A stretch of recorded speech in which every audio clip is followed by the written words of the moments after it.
के और वायनाड के जो वोटर्स हैं उनका दिल से धन्यवाद करना चाहता हूं। अब डिसाइड करना है कौन सी सीट पे मैं रहूंगा। थोड़ा पूछूंगा और फिर डिसाइड करूंगा। दोनों सीटों में तो नहीं रह सकता हूं, बट अभी डिसाइड नहीं किया है।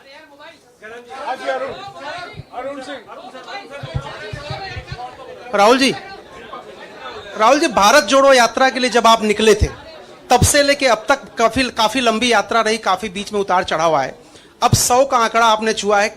2009 में जब इसी तरह का मैंडेट आया था तो पार्टी के अंदर दो राय थी, एक हम विपक्ष में रहें, पार्टी मजबूत करें, या सरकार के साथ जाएं।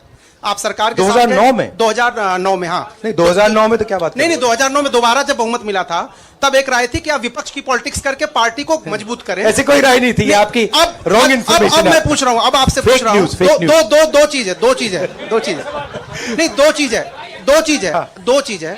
ये जो मैंडेट मिला है, आप अपोजिशन में रह के आप और पार्टी मजबूत करना चाहते हैं या सरकार बनाना चाहते हैं? आप चाहते क्या है? नहीं, देखिए, हम एक कोलिशन के भाग हैं, ठीक है। कांग्रेस पार्टी है, बाकी पार्टियां हैं, और उनके साथ अभी हमारा डिस्कशन नहीं हुआ है। हमने, भैया शांत हो जाए, हमने उनसे कहा था, इंडिया पार्टनर से कहा था कि चुनाव के बाद 5 तारीख को हमारी मीटिंग होगी और उस मीटिंग में हम ये जो सवाल है इसको डिसाइड करेंगे। तो सचमुच में इस सवाल का जवाब आज हमारे पास है नहीं, कल होगा।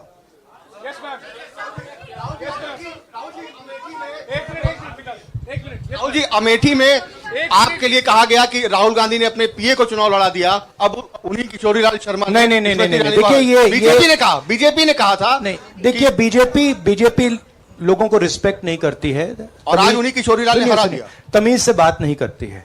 मगर किशोरीलाल शर्मा जी जो हैं वो 40 साल से अमेठी में कांग्रेस पार्टी के लिए काम कर रहे हैं और उनका अमेठी की जनता के साथ रिश्ता है।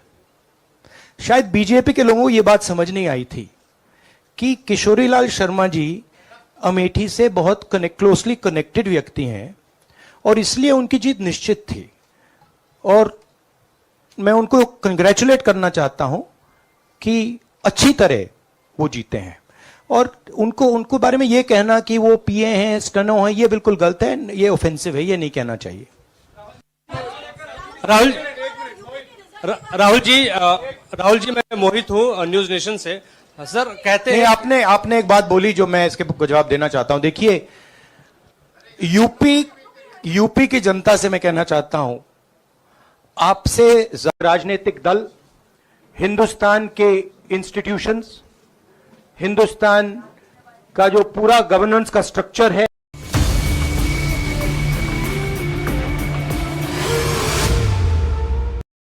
हम लड़े थे, क्योंकि इन सब संस्थाओं को, इन सब इंस्टीट्यूशंस को नरेंद्र मोदी जी ने और अमित शाह जी ने कैप्चर करा, धमकाया, डराया। प्रेस की तो मैं बात करता रहता हूं, आपको मतलब काफी बार कहा है कि आपका भी रोल रहना चाहिए, और उस रोल को काफी लोगों ने किया, काफी लोगों ने खुल के किया, काफी लोगों ने छुप के किया।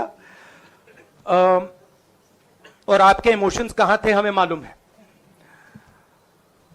लड़ाई संविधान को बचाने की थी, कॉन्स्टिट्यूशन को बचाने की थी।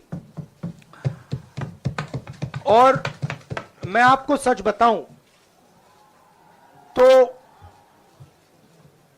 मेरे माइंड में था पहले से, जब इन्होंने हमारा बैंक अकाउंट कैंसिल किया, जब चीफ मिनिस्टर्स को जेल में डाला, पार्टियां तोड़ी, मेरे माइंड में था कि हिंदुस्तान की जनता अपने संविधान के लिए एक साथ खड़ी होकर लड़ जाएगी। और यह सच साबित हुआ। मुझ में भरोसा था और मैं हिंदुस्तान की जनता से, इंडिया गठबंधन के पार्टनर्स से कांग्रेस पार्टी के हमारे सब नेताओं और बब्बर शेर कार्यकर्ताओं से दिल से धन्यवाद करना चाहता हूं। आपने संविधान को बचाने का पहला और सबसे बड़ा कदम ले लिया है। कांग्रेस पार्टी ने इस चुनाव में, कांग्रेस पार्टी के सब नेताओं ने 2-3 चीजें की। सबसे पहले हमने इंडिया गठबंधन के पार्टनर्स की रिस्पेक्ट की, उनकी जो विशेष थी उनको हमने साथ लिया, और आपने देखा होगा कि जहां भी गठबंधन लड़ा हम एक होकर लड़े। दूसरी बात, कांग्रेस पार्टी ने क्लैरिटी से हिंदुस्तान को एक नया विजन दे दिया है। Pro poor vision, pro production vision Hindustan को इंडिया गठबंधन ने साफ दे दिया है। ये जो हमारा परफॉर्मेंस हुआ है, इंडिया गठबंधन का परफॉर्मेंस हुआ है, इसके पीछे कॉन्स्टिट्यूशन, जो रिजर्वेशन पर बीजेपी ने आक्रमण किया, गरीबी, अदानी जी के आपने स्टॉक्स तो देखे होंगे, देखे हैं वो स्टॉक्स उनके, तो बड़ी इंटरेस्टिंग बात है। जनता अदानी जी को मोदी जी से डायरेक्टली कोरिलेट कर रही है। मोदी जी की हार होती है, स्टॉक मार्केट कहता है भैया मोदी जी गए तो अदानी जी गए, मतलब डायरेक्ट रिलेशनशिप है, करप्शन की रिलेशनशिप है। और देश ने नरेंद्र मोदी जी को साफ कह दिया है कि हम आपको नहीं चाहते हैं। And this is the main thing that this election has said.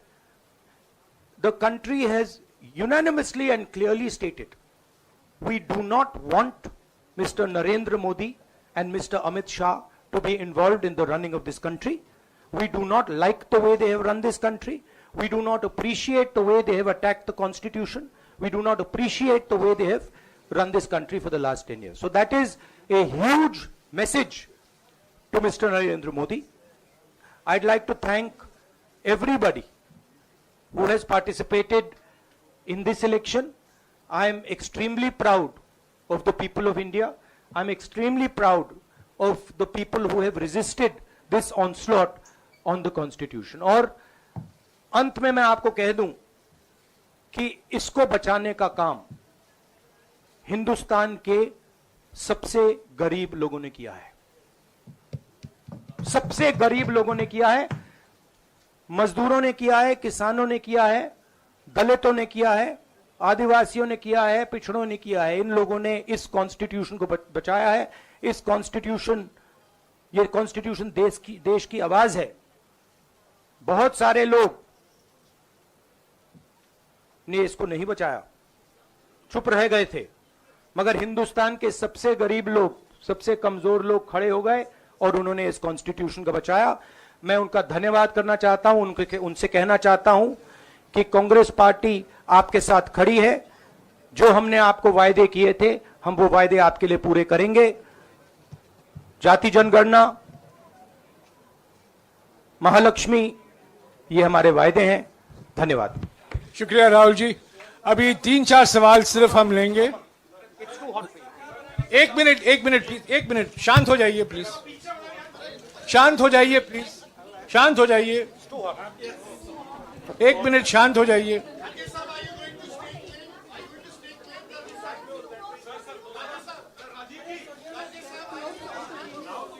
एक मिनट शांत हो जाइए।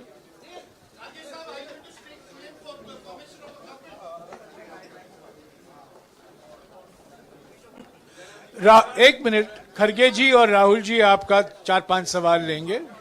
संजीव, हाँ जी, एक मिनट, एक एक करके चिल्लाइएगा मत प्लीज, चिल्लाइएगा मत। हाँ Sanjeev. Rahul ji, although the NDA has emerged as, they are getting the majority, but some of its partners have been your partners in the past, including the TDP and the JDU. Okay. So have you decided to sit in the opposition, or there are chances of government formation by the India government? We As we have said earlier, Rahul ji. we're going to have a meeting with our partners, the India Alliance partners. I believe that meeting is tomorrow, and these questions will be raised there, and they will be answered there. We respect our alliance partners, उसी level and तक- we are not going to make statements in the press without asking them their opinion. हाँ जी Siddharth. Sir, आप ये कह रहे हैं कि ये हिंदुस्तान के गरीब की जीत है, संविधान बचाने की जीत है, तो अगर आप लोग विपक्ष में बैठते हैं और सरकार बनाने की पहल नहीं करते हैं, क्योंकि नंबर एनडीए और इंडिया अलायंस में कुछ ज़्यादा नहीं है, और अगर पहल नहीं करते हैं तो कैसे उनको आप जो है आगे उनका हक दिलाने के लिए आगे आ पाएंगे? वही सवाल आप मतलब दूसरे तरीके से पूछ रहे हो। कल डिसाइड होगा, इंडिया गठबंधन की मीटिंग है, कल हमारा अलायंस डिसाइड करेगा। बड़ी फाइन लाइन है, तो जो इंडिया गठबंधन डिसाइड करेगा उस पर हम एक्शन लेंगे।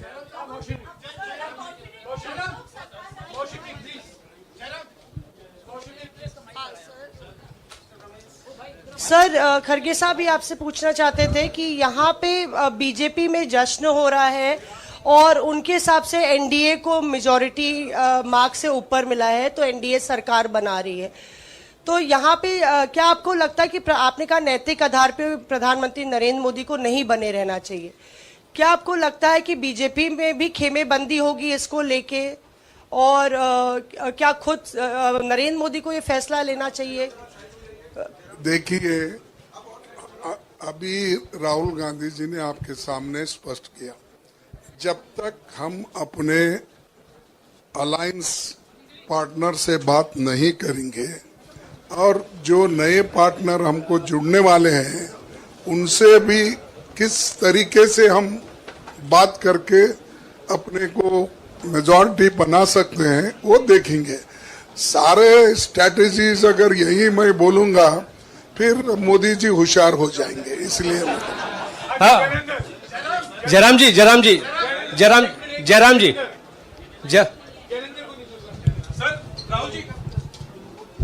राहुल जी, खरगे साहब ने कहा कि हम जनादेश को स्वीकार करते हैं। जनादेश इंडिया गठबंधन के लिए क्या है? विपक्ष में बैठने के लिए या सरकार बनाने की कोशिश करने के लिए? और आप दोनों सीटों से जीते हैं, बधाई। आप कौन सी सीट रखने वाले हैं? नहीं, सब दोनों सीटों से जीता हूं, और रायबरेली और वायनाड के जो वोटर्स हैं उनका दिल से धन्यवाद करना चाहता हूं। साथ साथ बढ़ते और आप लोगों की तरफ से करेंगे। सबसे पहले शकील जी के पास आना चाहता हूं।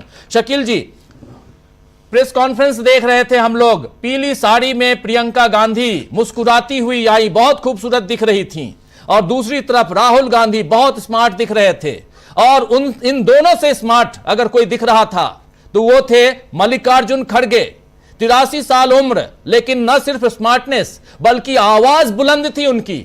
आपने देखा, बिल्कुल नजदीक से आपने देखा, सुना। जरा समझना चाहता हूं क्या मायने इसके हैं। और किसी ने यह नहीं कहा कि हम सरकार बनाने नहीं जा रहे हैं, सबने यह कहा कि हमने जो वादा किया है उसको पूरा करेंगे। इसके क्या मायने? हमने जो वादा किया, हमने कहा जो एक सामाजिक न्याय की बात की, वो सामाजिक न्याय हम देने के लिए तैयार हैं, और मीडिया से लेकर तमाम जो संस्थाएं हैं उनको भी नसीहत हमेशा की तरह राहुल गांधी जो देते हैं वो देते हुए नजर आए। क्या कुछ था, जरा आपकी जुबानी।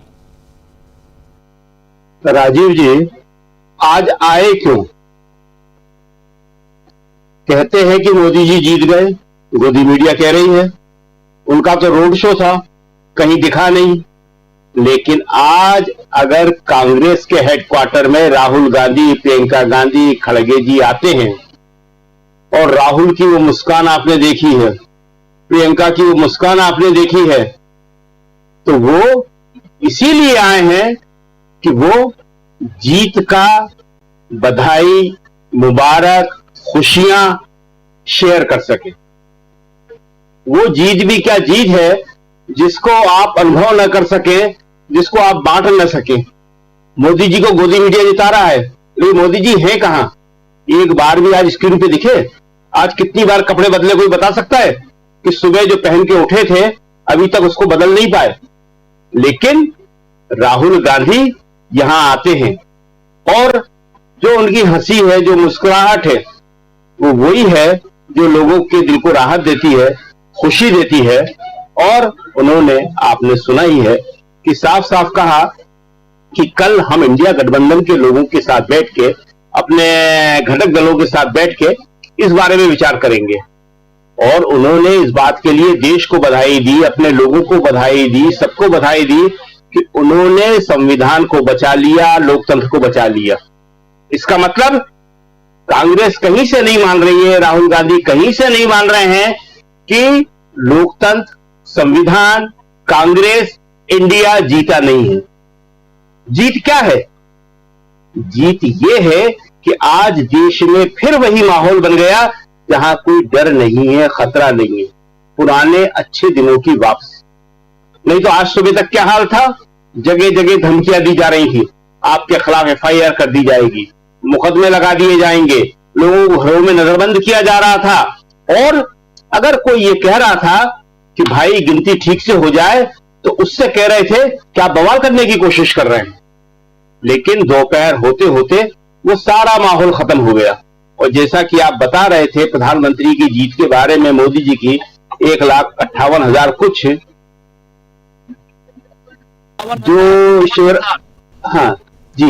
जो शिवराज सिंह चौहान हैं, जिनका मोदी जी नमस्कार नहीं लेते थे, जिन्हें मुख्यमंत्री पद से हटा दिया था, वो 8 लाख से ऊपर से जीते हैं। और बाकी राहुल गांधी जो है, दोनों सीटों से मोदी जी से दुगनी और तिगनी से ज्यादा लीड से जीते हैं। तो ये 1.5 लाख की जो जीत है, इस जीत को न मोदी जी जीत मान रहे हैं, न बीजेपी जीत मान रही है, और एनडीए तो मान ही नहीं रही। जो आंकड़ा बताया जा रहा है गोदी मीडिया में बार बार जीत का, वो एनडीए का बताया जा रहा है।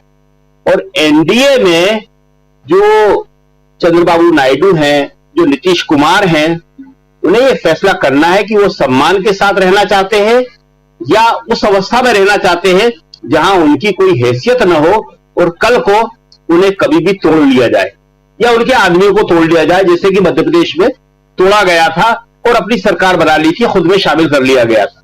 तो यह फैसला एक बहुत बड़ा फैसला है जो उन्हें करना है।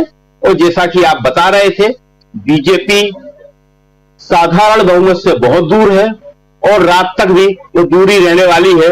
वो साधारण बहुमत का जो आंकड़ा है 272, वहां तक वो नहीं पहुंच रही है।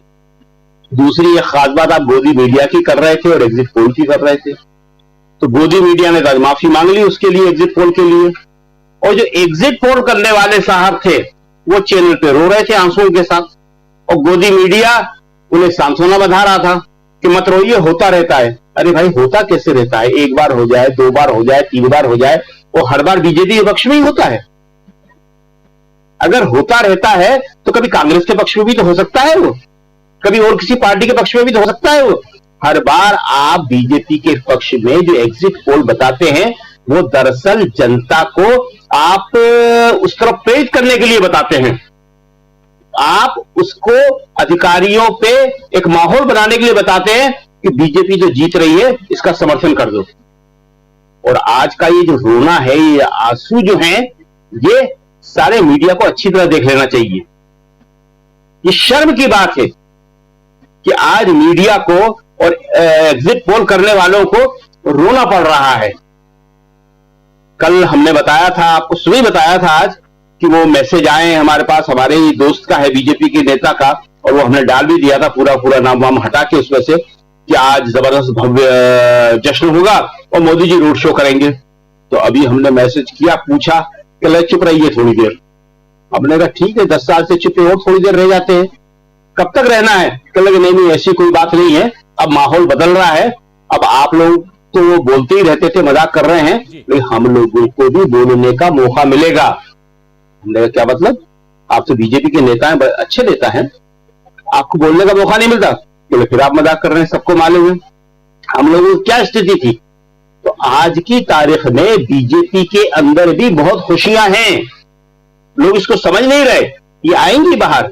हमने कल कहा था, शायद कल के प्रोग्राम में कहा था ये बात, बीजेपी के लोग जो हैं, तो राजनाथ सिंह जैसे सीनियर मोस्ट लीडर, गडकरी जैसे सीनियर मोस्ट लीडर, उनको किनारे धकेल दिया गया था। और जब ये नीतीश कुमार से बात करेंगे और चंद्रबाबू नायडू से बात करेंगे तो इन लोगों को शिवसेना और अकाली दल की याद नहीं आएगी। नेचुरल अलायंस थे और थे भी, वाकई थे। विचारधारा इतनी मिलती थी, नीतीश कुमार से विचारधारा नहीं मिलती इनकी। जी बिल्कुल, शकील जी रोकना चाहता हूं। बिल्कुल, बहुत सारी बातें हैं और सबके थोड़े थोड़े कमेंट लेते हैं, सबके पास आता हूं। बहुत शानदार आप जानकारी दे रहे हैं। एक तरफ इधर कांग्रेस पार्टी, आप और हम सब अच्छी तरह से जान रहे हैं कि प्रेस कॉन्फ्रेंस कांग्रेस पार्टी करती है और अभी अभी उधर एमके स्टालिन कह रहे हैं कि कल मैं दिल्ली आ रहा हूं, इंडिया गठबंधन की कल बैठक है। और अभी आप जो कह रहे थे कि ये नीतीश कुमार को, चंद्रबाबू नायडू को, इन सब को तय करना है कि ये आराम से इज्जत के साथ रहना चाहते हैं या जैसे रह रहे हैं वैसे रहना चाहते हैं। मतलब गठबंधन की बात हो रही है, इस खेमे में रहना चाहते हैं या उस खेमे में रहना चाहते हैं। खबर यह भी है कि उधर नीतीश बाबू से मिलने के लिए सम्राट चौधरी जो बीजेपी के प्रदेश अध्यक्ष हैं, वहां बिहार में वो पहुंचे, लेकिन नीतीश बाबू उनसे मुलाकात नहीं करते हैं, नहीं मिले। तो बहुत सारी खबरें आ रही हैं और इन खबरों के बीच नीतीश कुमार और टीडीपी के नेता चंद्रबाबू नायडू, इन दोनों पर सबकी निगाहें टिकी हुई हैं। और बीजेपी की जब जब नीतीश कुमार और चंद्रबाबू की बात होती है, बीजेपी की धुकधुकी या कहें तो ब्लड प्रेशर बढ़ता हुआ नजर आता है। ये कई जगहों पे हम देख रहे हैं। खबरें ये चल रही हैं कि एक नहीं बल्कि दो डिप्टी पीएम होंगे और नरेंद्र मोदी को सीएम बनाने की बात तो पहले ही कर चुके हैं नीतीश बाबू। याद कीजिए कि इनको फिर से सीएम बनाना है, मुख्यमंत्री बनाना है, ये बात कह चुके थे। ये भी आज चल रहा है। तो कुछ चीजें थोड़ा सा लाइट मूड में बात कर रहा हूं दोस्तों, लेकिन बहुत महत्वपूर्ण बात है जो जिसके जरिए सियासत को थोड़ा लाइट मूड में भी समझिए, थोड़ा सीरियस मूड में भी समझिए। लेकिन आज इस सियासत ने देश को नई सरकार की तरफ, और सबसे बड़ी बात कि एक तरफा जो डिसीजंस लिए जाते थे और वो जो संविधान राहुल गांधी दिखा रहे थे कि इस संविधान को आप लोगों ने बचा लिया है, इस देश के गरीबों ने, वंचितों ने, दलितों ने, आदिवासियों ने बचा लिया है। यह बात आज जब राहुल गांधी बता रहे थे तो काफी तालियां बज रही थीं। अभी थोड़ी देर पहले शकील अख्तर जी ने बहुत नजदीक से देखा है। सुनील शुक्ला जी भी हमारे साथ जुड़ गए हैं। जल्दी से एक कमेंट चाहता हूं प्रोफेसर रविकांत जी आपके पास। और रविकांत जी, अब यहां से क्या आपको भी लगता है यह नरेंद्र मोदी की हार है? बहुत स्पष्ट रूप से इस देश ने नरेंद्र मोदी को नकार दिया है, भारतीय जनता पार्टी को रिजेक्ट कर दिया। नैतिक रूप से भी, राजनीतिक रूप से भी अब नरेंद्र मोदी को सत्ता में बने रहने का कोई अधिकार नहीं है।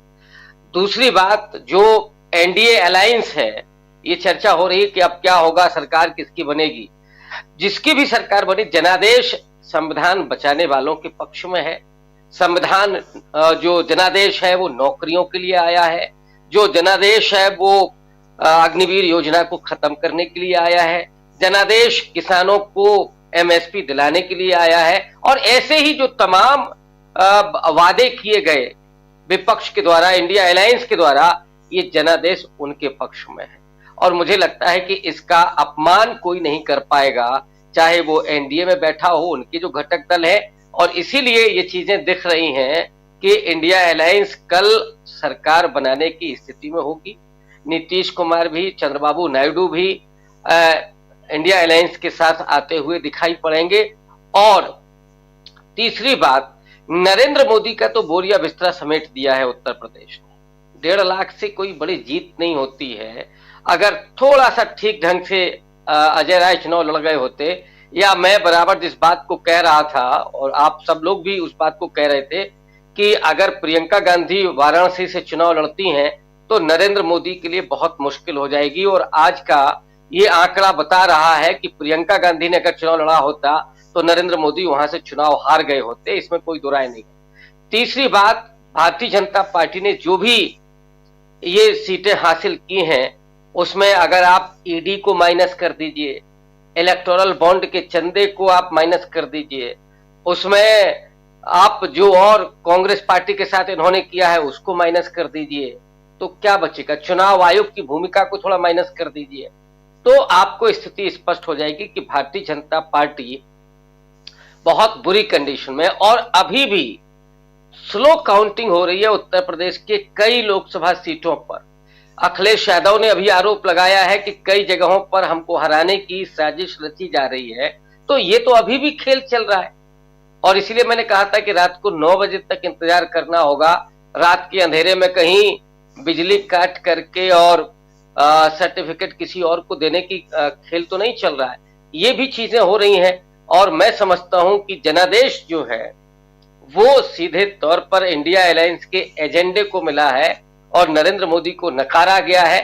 बेहतर हो कि वो उसको स्वीकार करें, लेकिन हम लोग ये भी जानते हैं कि नरेंद्र मोदी इतनी आसानी से इसको स्वीकार नहीं करेंगे। उन्होंने कभी लोगों की परवाह नहीं की, वो आज क्या करेंगे। लेकिन वक्त और स्थितियां और जो आंकड़े हैं वो नरेंद्र मोदी के खिलाफ है और इसलिए मुझे लगता है कि नया सवेरा जो होने वाला है, जो एक आजादी मिलने वाली है लोगों को। यहाँ तो बोलने में भी डर लगने लगा था लोगों को, लिखने में डर लगने लगा था, लगातार धमकियां मिलती थी, FIR हो रही थी, जेल भेजे जा रहे थे।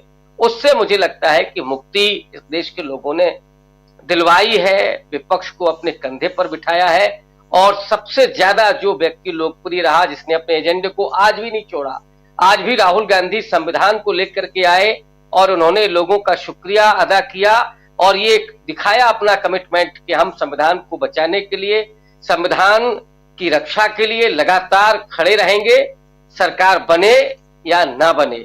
लेकिन इस देश के लोगों ने राहुल गांधी को, इंडिया अलायंस को वो मौका दिया है कि वो सरकार में आए और जो लोगों से उन्होंने वादे किए हैं उसको पूरा करें। क्योंकि नरेंद्र मोदी तो केवल डरा रहे थे, कभी मंगलसूत्र के नाम पर, कभी भैंस के नाम पर, कभी मुजरा के नाम पर। तो नफरत और डर की राजनीति को लोगों ने नकार दिया है। लोगों ने राहुल गांधी की डरो मत की राजनीति को, सौहार्द की राजनीति को, लोगों के बेहतरी की राजनीति को, रोजगार की राजनीति को, महंगाई कम करने की राजनीति को जिताया है और मुझे लगता है कि उसी का अनुपालन आने वाले वक्त में होगा। बिल्कुल, आने वाले वक्त में बहुत कुछ होगा। कल इंडिया अलायंस की बैठक है जिसमें वो आगे की रणनीति, सरकार बनाने की बातें, ये सब कुछ करने वाला है इंडिया अलायंस। दूसरी तरफ नरेंद्र मोदी का अभी ट्वीट आया है और नरेंद्र मोदी लिख रहे हैं, सुबह से हम लोग खोज रहे थे कि मोदी जी हैं कहां, अभी तक कोई ट्वीट नहीं, कुछ भी नहीं। लेकिन नरेंद्र मोदी लिख रहे हैं कि देश की जनता जनार्दन ने एनडीए पर लगातार तीसरी बार विश्वास जताया है। एनडीए पर लगातार तीसरी बार विश्वास जताया है। भारत के इतिहास में ये एक अभूतपूर्व पल है। मैं इस स्नेह और आशीर्वाद के लिए अपने परिवारजनों को नमन करता हूं। मैं देशवासियों को विश्वास दिलाता हूं कि उनकी आकांक्षाओं को पूरा करने के लिए हम नई ऊर्जा, नई उमंग, नए संकल्पों के साथ आगे बढ़ेंगे। सभी कार्यकर्ताओं ने जिस समर्पण भाव से अधिक मेहनत की है, मैं इसके लिए उनका हृदय से आभार व्यक्त करता हूं, अभिनंदन करता हूं। नरेंद्र मोदी का ये ट्वीट बहुत मायने रखता है। लेकिन इनके साथ साथ एक ट्वीट और दिखाता हूं, बताता हूं। अखिलेश यादव का ट्वीट, सपा के सभी कार्यकर्ता, जिस बारे में अभी आप कह रहे थे प्रोफेसर रविकांत जी, सपा के सभी कार्यकर्ता व फर्रुखाबाद के सपा प्रत्याशी जिलाधिकारी द्वारा मतगणना में की गई धांधली को लेकर डटे रहें। हमारी अपील पर चुनाव आयोग तुरंत संज्ञान ले रहा है। जीत का सर्टिफिकेट लेकर ही निकलें। शांति से सही परिणाम घोषित होने या दोबारा मतगणना तक डटे रहें। हमारी जीत कोई छीन नहीं सकता। ये लगातार चल रहा है जो प्रोफेसर रविकांत जी आप कह रहे थे, और ये इस पर उत्तर प्रदेश में ये बात माननी पड़ेगी कि समाजवादी पार्टी और कांग्रेस ने मिलकर अपनी जीत को छीन करके अपनी झोली में लाने की कोशिश ही नहीं की, बल्कि लेकर आए हैं अभी जहां जहां जीत इनके नाम से घोषित हुई है। क्योंकि पूरा का पूरा एक अलग माहौल दिखाई दे रहा था और यहां एक अलग, जल्दी से आना चाहता हूं गर्ग साहब आपके पास, और आपको सुनना, सुबह से सुना नहीं आपको, इसलिए भी जरूरी है क्योंकि आपकी प्रतिक्रिया बहुत मायने रखती है। सुबह से लेकर अभी तक बहुत सारी खबरें हम देख रहे हैं। इंडिया गठबंधन 248, एनडीए 273 और अदर्स के खाते में 22।